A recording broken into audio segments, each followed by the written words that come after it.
नमस्कार। आज के इस एक्सप्लेनर में हम एक बहुत ही दिलचस्प और ऐतिहासिक सफर पर चलने वाले हैं।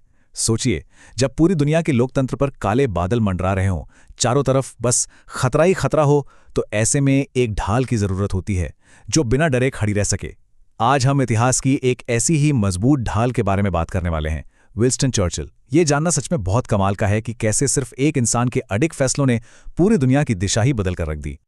तो चलिए जल्दी से देखते हैं कि आज हम क्या क्या कवर करने वाले हैं। हम उनके निडर व्यक्तित्व, उनके नेतृत्व के उदय, नाजी जर्मनी के खिलाफ उनकी रणनीतियों, उनके प्रभावशाली भाषणों और अंत में उनकी एक ऐसी विरासत पर बात करेंगे जो आज भी जिंदा है। चलिए सीधे मुद्दे पर आते हैं। पहला पार्ट, निडर राजनेता।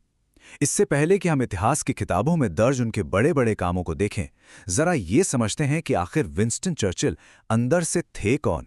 देखिए, वो कोई आम से राजनीतिज्ञ नहीं थे। 1874 से लेकर 1965 तक का उनका सफर सच में 20वीं सदी की सबसे बड़ी उथल-पुथल का गवाह रहा। वो एक ही समय में एक धाकड़ नेता, एक शानदार लेखक और एक जबरदस्त वक्ता थे। मतलब एक ही इंसान में इतने सारे गुण।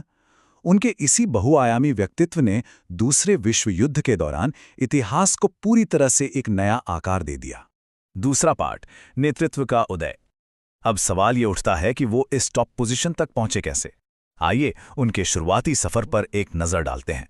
उनके जीवन के इस सफर को देखें तो 1874 में इंग्लैंड में जन्म से लेके उनके दो सबसे अहम कार्यकालों तक की कहानी बड़ी दिलचस्प है।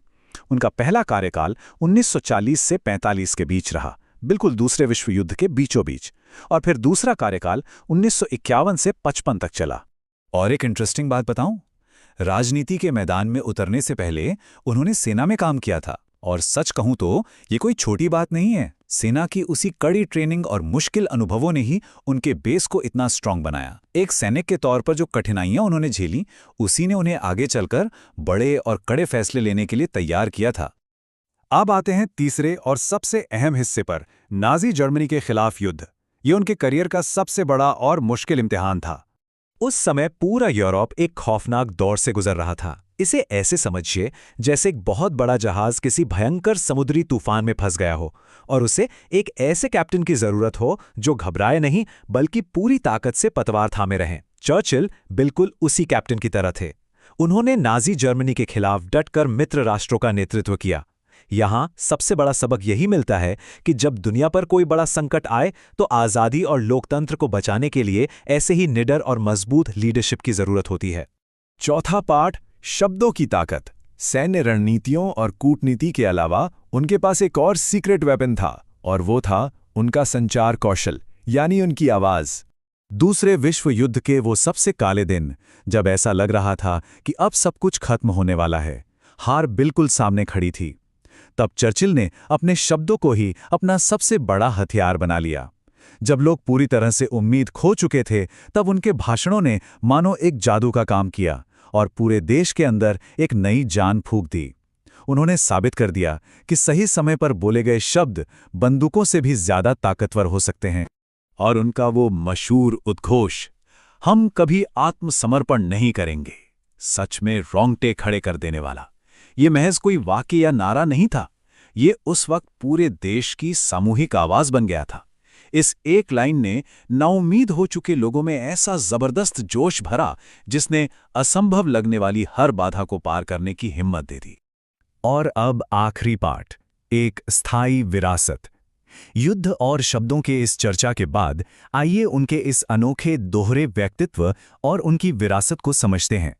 उनके जीवन का सबसे दिलचस्प पहलू देखिए, ये एक बहुत ही रेयर कॉम्बिनेशन है। एक तरफ वो तलवार हैं, यानी एक ऐसा लीडर जिसने अपनी रणनीति से लोकतंत्र को बचाया, और दूसरी तरफ वो कलम है। मतलब जरा सोचिए, एक युद्ध लड़ने वाले कठोर नेता को 1953 में साहित्य के लिए नोबेल पुरस्कार मिल रहा है। ये सच में उनके बहुआयामी होने का एक बहुत बड़ा और अद्भुत सबूत है। 24 जनवरी 1965, यही वो दिन था जब उन्होंने इस दुनिया को अलविदा कहा।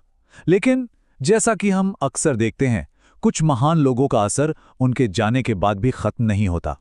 उनकी विरासत उनके जाने के दशकों बाद भी जिंदा रही और आज भी दुनिया को प्रेरित कर रही है।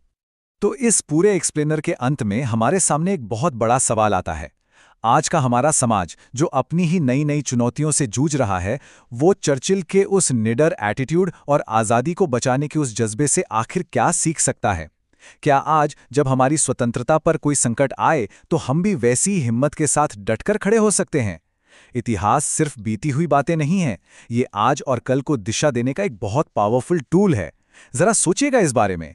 इसी विचार के साथ हम आज की अपनी ये चर्चा यहीं खत्म करते हैं। हमारे साथ जुड़ने के लिए आपका बहुत बहुत शुक्रिया।